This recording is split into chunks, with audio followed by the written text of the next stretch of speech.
Well, greetings and welcome to our monthly newsletter. The month probably really driven by that sort of brinkmanship we saw in America over this debt ceiling.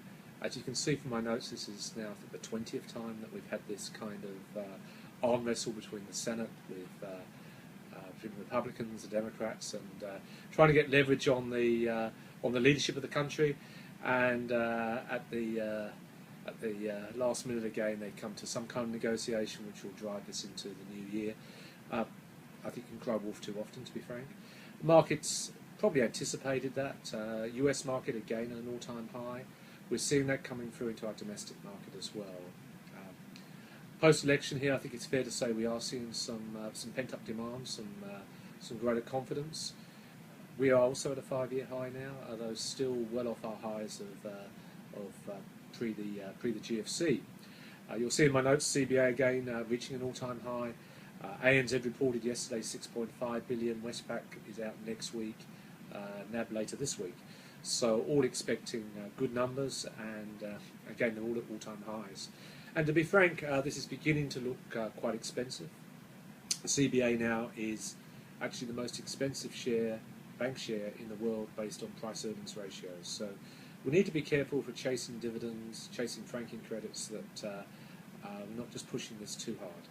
That said, there's been a very big run on those banks over the last 6 to 12 months, which is about 45% of the Australian index. So for those of you with funds in the Australian equity markets, you've benefited from that by the growth in those shares. I think it's also fair to say that the property market has kicked on. We're looking at auction rates now well above 80% in Sydney. I can tell you in my own block of units, the one better went for 820,000 at the weekend. So maybe we're beginning to see a bit of a bubble come through.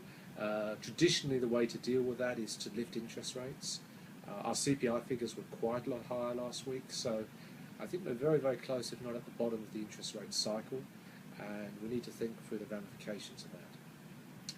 So at the end of the day, interest rates will have to rise. You can't really raise them in Australia without raising them around the world, or we'll be at a parity with our dollar.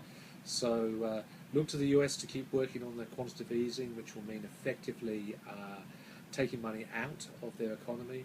This will eventually push interest rates up, and as it does in a similar way in the United Kingdom and in Europe, eventually we'll have to do the same in Australia.